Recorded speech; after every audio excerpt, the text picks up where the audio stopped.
Bonjour Mathias, bienvenue dans Brand Zone. Aujourd'hui on est à la Paris Creators Week, donc tu es intervenu hier sur scène. Est-ce que tu peux nous dire en 2 mots le thème que tu as abordé? Alors moi j'ai eu 2 tables rondes cette année à la Paris Creator Week. Une première sur les marques dirigées et incarnées par des créateurs. Parce que c'est vrai que moi en tant que banquier, je ne m'attendais pas à avoir un tel reach sur les réseaux sociaux, une telle communauté qui s'agrège en fait autour de moi. Et donc on a fait le point sur avoir une communauté et entreprendre et avoir une communauté. Parce que c'est vrai que de nos jours c'est très lié. Donc ça c'était le premier sujet. Et aujourd'hui j'ai eu une table ronde qui me tient beaucoup à cœur sur peut-on parler d'argent sur Internet, sur l'évolution de l'éducation financière, de la création de contenu d'éducation financière, ce qu'on appelle la finfluence. Ça se développe beaucoup en France, c'est une très bonne nouvelle et j'ai été heureux d'en parler à la Paris Creator Week parce que les créateurs ont joué un rôle déterminant à la fois dans la croissance de Trade Republic, dans le développement de l'éducation financière et dans mon propre succès personnel. Donc les créateurs ont joué un rôle très important dans ma vie ces 5 dernières années. Et donc on est heureux d'être partenaire avec Trade Republic de la Paris Creator Week. Et pour toi c'est justement important de parler d'argent justement sur des événements comme ça? En fait, j'ai compris il y a quelques années que quand on veut lutter contre le tabou de l'argent, il n'y a pas une seule occasion qu'il faut laisser passer. Donc à chaque fois, depuis 5 ans, que j'ai eu l'occasion de parler d'éducation financière, de parler d'argent, je l'ai toujours saisi. Donc il y a une réalité historique en Europe de l'Ouest et en France en particulier qui est que l'argent est un sujet tabou. Et le tabou, ça fait que des malheureux parce que les gens, quand ils n'en parlent pas, ils n'apprennent pas à améliorer leur situation. Les seuls qui sont heureux du tabou de l'argent, c'est ceux qui vendent des produits financiers à la con.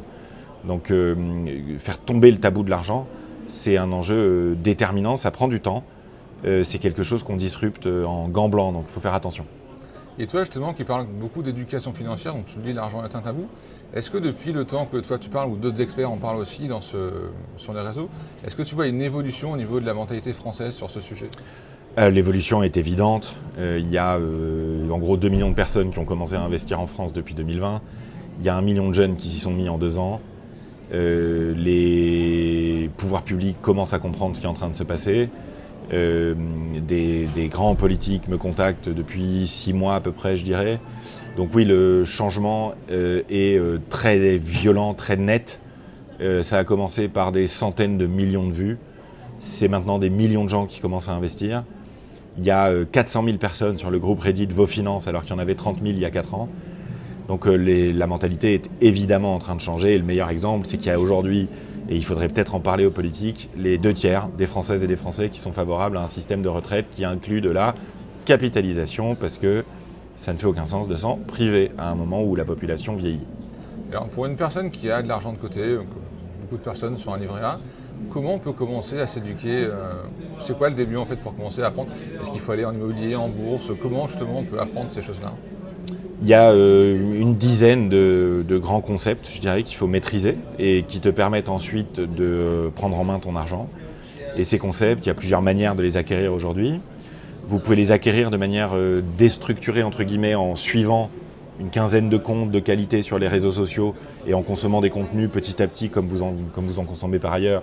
Et là, vous aurez une éducation financière qui va se faire petit à petit sur le tas. Vous pouvez aussi choisir d'avoir une approche plus méthodique et de commencer par un livre pour avoir les concepts de base. Vous avez aussi des formations qui sont très bien. Et puis il y a mon livre, évidemment, Prenez votre argent en main, qui est un bon point de départ. Vous êtes, je crois, plus de 40 000 aujourd'hui à l'avoir acheté, lu et commenté. Et le meilleur argument de vente que je puisse vous donner pour ce livre, c'est d'aller voir les critiques sur Prenez votre argent en main sur Amazon.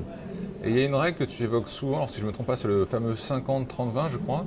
Est-ce que tu peux nous en dire 2 mots sur ça? En fait, l'éducation financière, c'est 3 choses. C'est apprendre à faire et tenir un budget. C'est apprendre à faire et tenir une épargne de précaution. Et c'est apprendre à faire et tenir des investissements de long terme. Et effectivement, comme ça commence par le budget, j'ai donné cette règle qui est très connue, qui n'est pas ma création du tout, mais que j'ai amplifiée et relayée, qui est la règle du 50-30-20. Et c'est 50% de ce que vous gagnez sert vos dépenses contraintes, le loyer, l'énergie, la nourriture. 30% de ce que vous gagnez sert les dépenses facultatives, ce que moi j'appelle la fabrique à souvenirs. Et 20% de ce que vous gagnez doit être épargné d'abord pour votre épargne de précaution et une fois qu'elle est constituée, investie. C'est pas possible si vous avez un petit salaire dans une grande ville à cause de l'absence totale de politique de logement en France qui fait que le prix des logements est délirant. Et donc il y a beaucoup de gens qui sentent que ce n'est pas possible pour eux d'avoir le 50-30-20. C'est un exemple. Si vous faites 60-20-20, 70-10-20, c'est bien. Tant que vous épargnez, que vous investissez, parce que votre pouvoir d'achat, il y a celui de ce mois-ci, mais il y a celui de l'année prochaine et celui de la décennie prochaine. Et comment tu vois justement cette vision politique où les gens, on a déjà du mal à faire un budget à l'équilibre? Est-ce que tu penses qu'à terme, on pourra s'en sortir? Non seulement je pense qu'on va s'en sortir à terme, mais je sais qu'on va s'en sortir à terme, parce que j'ai une passion personnelle pour l'histoire, donc j'ai un recul historique très long sur la situation. Et il n'y a pas de cas où dans les 15 ans qui viennent, les principes de bon sens ne reprennent pas le dessus en fait. Parce qu'on sort d'une période d'une centaine d'années où la France a été un pays très riche, qui avait beaucoup de choses à protéger, à conserver. On est en train de rentrer dans une phase où il va falloir qu'on réapprenne à développer. Et la nature ayant horreur du vide, la génération Z s'y est déjà mise en fait. Donc il suffit d'attendre que cette génération-là soit aux manettes et les choses changeront, y compris par le haut. À l'heure actuelle, elles changent par le bas avec la blockchain humaine de l'éducation financière. Mais demain, quand ces gens-là seront au pouvoir, ça changera par le haut aussi. Et d'ailleurs, depuis 6 mois, les politiques commencent à me contacter. Donc c'est le signe que petit à petit, c'est en train de changer. Et les derniers à adopter le changement, ce sera probablement les médias audiovisuels grand public, surtout public, qui sont opposés au sujet, et les politiques, parce qu'ils ont plus de mal à être au contact de ce changement-là. Mais j'ai absolument aucun doute que ce sera le cas. Donc si on vous dit « barrez-vous », c'est une connerie. Il faut rester, il faut se battre et être un peu patient. Et si demain tu étais nommé ministre des Finances, quelles seraient les 3 premières décisions que tu prendrais? Alors, je ne serai pas nommé ministre des Finances demain. Par ailleurs, moi, je suis quelqu'un qui aime l'impact et je ne suis pas certain qu'un ministre à l'heure actuelle, ça ait beaucoup d'impact. Ouais, des fois, quelles seraient les 3 recommandations que donc, tu si ferais, j'avais une baguette magique et que je pouvais mettre en place 3 mesures très rapidement, je dirais la première, c'est d'interdire les pourcentages dans l'industrie financière. Qu'on ne puisse plus exprimer des frais en pourcentage, que les frais soient exprimés en euros, sonnant et trébuchant, c'est très important.